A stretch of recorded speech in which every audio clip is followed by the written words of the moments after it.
આમ આદમી પાર્ટી સ્થાનિક સ્વરાજ ચૂંટણી માટે પહેલું લિસ્ટ ટૂંક સમયમાં જાહેર કરશે। આમ આદમી પાર્ટી કોઈ પણ ગઠબંધન વગર ચૂંટણી લડશે, આવી વાત ઈસુદાન ગઢવીએ કરી છે। કેજરીવાલના ગુજરાત પ્રવાસ દરમિયાન બીજું લિસ્ટ ફાઇનલ કરાશે। ઈસુદાન ગઢવીએ ભાજપ કોંગ્રેસ પર વંશવાદનો પણ આરોપ લગાવ્યો। આપ સૌ જાણો છો કે આમ આદમી પાર્ટી પોતે પોતાની રણનીતિથી ચાલે છે। અમે બીજી પાર્ટીઓની જેમ રણનીતિથી નથી ચાલતી અને સૌથી પહેલા કેન્ડિડેટ ડિક્લેર આમ આદમી પાર્ટી કરવા જઈ રહી છે। સ્થાનિક સ્વરાજ્યની ચૂંટણીમાં હું લોકોને પણ કહેવા માંગુ છું કે પહેલી વખત આમ આદમી પાર્ટીએ એક નવો સિલસિલો અપનાવ્યો છે, જેમાં આમ લોકોને જોડ્યા છે। અત્યાર સુધી ભાજપ કોંગ્રેસની આ રણનીતિ રહી છે, બાપ બેટાને ટિકિટો આપી છે, જે કોઈ ધારાસભ્યનો દીકરો નથી, કોઈ મંત્રીનો દીકરો નથી, કોઈ મુખ્યમંત્રીનો દીકરો નથી, એ પોતે પોતાના ગામનું, તાલુકાનું, જિલ્લાનું, નગરપાલિકાનું, મહાનગરપાલિકાનું પ્રતિનિધિત્વ કરવા જઈ રહ્યું છે। જે મોટા નેતાઓનું નહીં, મોટા નેતાઓના દીકરાઓની જરૂર નથી અમને, એ તો ભાજપ કોંગ્રેસ વર્ષોથી કરે છે। સાથે સાથે ભાજપના અદના કાર્યકર્તાઓને કહેવા માંગુ છું, તમને ક્યારે ટિકિટ નથી આપી, તમને પેટ પ્રમુખ બનાવ્યા છે ભાજપ, કે તમને પણ એવું લાગતું હોય કે ભાઈ ભાજપના નેતાઓના દીકરાને બહુ મોટા કરી લીધા, તો આવો આમ આદમી પાર્ટીમાં તમને આમ આદમી પાર્ટી તક પણ આપશે, હોદ્દો, જવાબદારી, અથવા તો તમે જો લડવા લાયક ને મજબૂત હશો તો ટિકિટ પણ આપશે। આખો વિડીયો જોતા પહેલા હજુ પણ અમારી ચેનલને સબસ્ક્રાઇબ નથી કરી તો યુટ્યુબ પર સબસ્ક્રાઇબ કરો અને ફેસબુક અને ઇન્સ્ટાગ્રામ પર ફોલો કરો।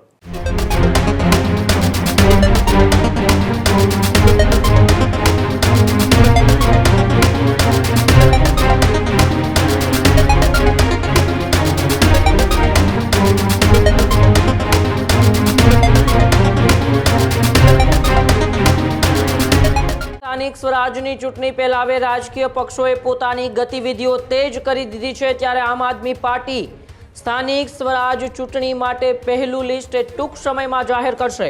પ્રદેશ અધ્યક્ષ ઈસુદાન ગઢવીએ સ્થાનિક સ્વરાજની ચૂંટણીને લઈને નિવેદન આપ્યું છે। આમ આદમી પાર્ટી કોઈ પણ ગઠબંધન વગર ચૂંટણી લડશે, આવી વાત ઈસુદાન ગઢવીએ કરી છે। ઉમેદવારોના લિસ્ટ પર કેજરીવાલ અને ભગવંત માન સાથે ચર્ચા થશે। કેજરીવાલના ગુજરાત પ્રવાસ દરમિયાન બીજું લિસ્ટ ફાઇનલ કરાશે, આવી વાત પણ ઈસુદાન ગઢવીએ કરી છે। 28 થી 29 માર્ચ સુધીમાં બીજું લિસ્ટ જાહેર થશે। ઈસુદાન ગઢવીએ ભાજપ કોંગ્રેસ પર વંશવાદનો પણ આરોપ લગાવ્યો। ભાજપ કાર્યકર્તાઓને આમ આદમી પાર્ટીમાં જોડાવાનું ઈસુદાન ગઢવીએ આમંત્રણ પણ આપ્યું। મજબૂત ઉમેદવારોને ટિકિટ આપવાની પણ ઈસુદાન ગઢવીએ ખાતરી આપી। ઉમરેઠ પેટા ચૂંટણી મુદ્દે પણ બેઠકમાં ચર્ચા થશે, આવી વાત ઈસુદાન ગઢવીએ કરી છે।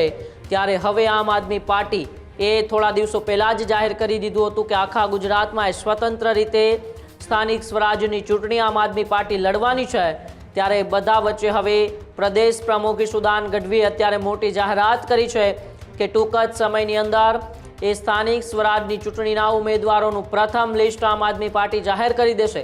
હજુ તો ચૂંટણી પણ જાહેર નથી થઈ, પરંતુ તે પહેલા જ ભગવંત માન અને અરવિંદ કેજરીવાલની ગુજરાત મુલાકાત દરમિયાન આમ આદમી પાર્ટીએ પોતાનું પ્રથમ લિસ્ટ જાહેર કરશે અને ત્યારબાદ 2 જ દિવસમાં 28 કે 29 તારીખે આમ આદમી પાર્ટીએ સ્થાનિક સ્વરાજની ચૂંટણીને લઈને બીજું લિસ્ટ પણ જાહેર કરશે। સાથે સાથે ઈસુદાન ગઢવીએ ભાજપ અને કોંગ્રેસ પર વંશવાદનો આરોપ લગાવ્યો છે અને ભાજપના કાર્યકર્તાઓને આમ આદમી પાર્ટીમાં જોડાવા માટે સામૂહિક આમંત્રણ પણ આપ્યું છે।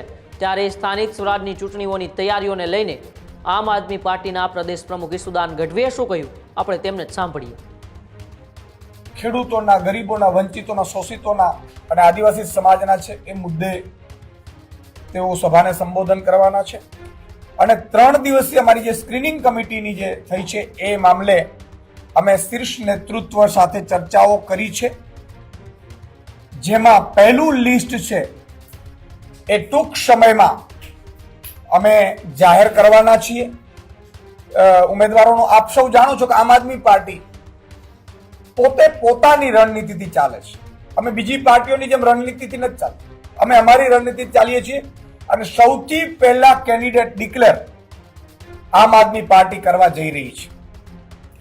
સાથે સાથે જે સ્ક્રીનિંગ કમિટીમાં નિર્ણયો થયા છે એમાં પણ બીજા જે કેટલા, કારણ કે લગભગ અંદાજે 10,000 થી વધુ સીટો છે ઓલમોસ્ટ અંદાજે, એમાં બીજી જે લિસ્ટ છે જેના સંદર્ભે, કારણ કે મહાનગરપાલિકા અને જિલ્લા પંચાયત બહુ જ અગત્યની છે, જેના સંદર્ભે મેં માનનીય અરવિંદ કેજરીવાલજી અને ભગવત માનજી સાથે પણ અમારું પ્રદેશ નેતૃત્વ, અમારા સહપ્રભારીઓ પ્રભારીઓ પણ મીટિંગ કરશે આ મુલાકાત દરમિયાન, અને ત્યારબાદ બીજું લિસ્ટ પણ અમે લગભગ ટૂંક સમયમાં ઉમેદવારોનું જાહેર કરી દઈશું.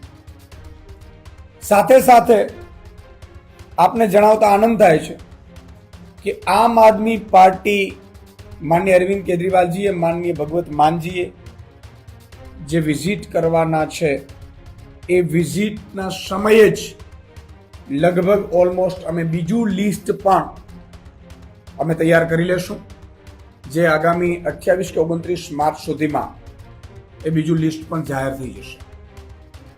સ્થાનિક સ્વરાજ્યની ચૂંટણીમાં હું લોકોને પણ કહેવા માંગુ છું કે પહેલી વખત આમ આદમી પાર્ટીએ એક નવો સિલસિલો અપનાવ્યો છે, જેમાં આમ લોકોને જોડ્યા છે, કોઈ બાપને કે બેટાને નહીં. અત્યાર સુધી ભાજપ કોંગ્રેસની આ રણનીતિ રહી છે, બાપ બેટાને ટિકિટો આપી છે. અમે ઓપન ટુ ઓલ મેં પ્રેસ કોન્ફરન્સ કરીને મંગાવી હતી, જેમાંથી સેંકડો લોકો એવા આમ આદમી પાર્ટીમાંથી લડવા તૈયાર થયા છે, જેને અમે આગામી સમયમાં ચૂંટણીના ઉમેદવાર તરીકે જાહેર કરવા જઈ રહ્યા છીએ. આ હિન્દુસ્તાનમાં પહેલી એવી ઘટના બનવા જશે જેમાં આમ આદમી પોતે, એક સામાન્ય નાગરિક પોતે, જે કોઈ ધારાસભ્યનો દીકરો નથી, કોઈ મંત્રીનો દીકરો નથી, કોઈ મુખ્યમંત્રીનો દીકરો નથી, એ પોતે પોતાના ગામનું, તાલુકાનું, જિલ્લાનું, નગરપાલિકાનું, મહાનગરપાલિકાનું પ્રતિનિધિત્વ કરવા જઈ રહ્યું છે. આ ગુજરાતના રાજકારણમાં મને લાગે છે હિસ્ટ્રીમાં પહેલી વખત થઈ રહ્યું છે. જેમ અરવિંદ કેજરીવાલજી સામાન્ય આમ જનતા હતા ને આમ પાર્ટી બનાવી, આમ લોકોની પાર્ટી, એમને અમને નેતૃત્વ આપ્યું ગુજરાતનું આમ લોકોને, અને અમે એવું કરવા જઈ રહ્યા છીએ કે જે સામાજિક આગેવાનો હોય, સારા કાર્યકર્તા હોય, જે મોટા નેતાઓનું નહીં, મોટા નેતાઓના દીકરાઓની જરૂર નથી અમને, એ તો ભાજપ કોંગ્રેસ વર્ષોથી કરે છે. એટલે હું તમામ ગુજરાતની જનતાને, સાથે સાથે ભાજપના અદના કાર્યકર્તાઓને કહેવા માંગુ છું, તમને ક્યારે ટિકિટ નથી આપી, તમને પેટ પ્રમુખ બનાવ્યા છે ભાજપ. તમારો માત્ર ને માત્ર ઉપયોગ ભાજપના નેતાના દીકરાને ચૂંટાવવા માટે કરાવ્યો છે ભાજપ. તમારા દીકરા કે સંબંધીઓનો ઉપયોગ, તમારા સમાજનો ઉપયોગ માત્ર ને માત્ર ભાજપના નેતાના દીકરાઓ મોટા થાય એના માટે કરવામાં આવ્યું છે.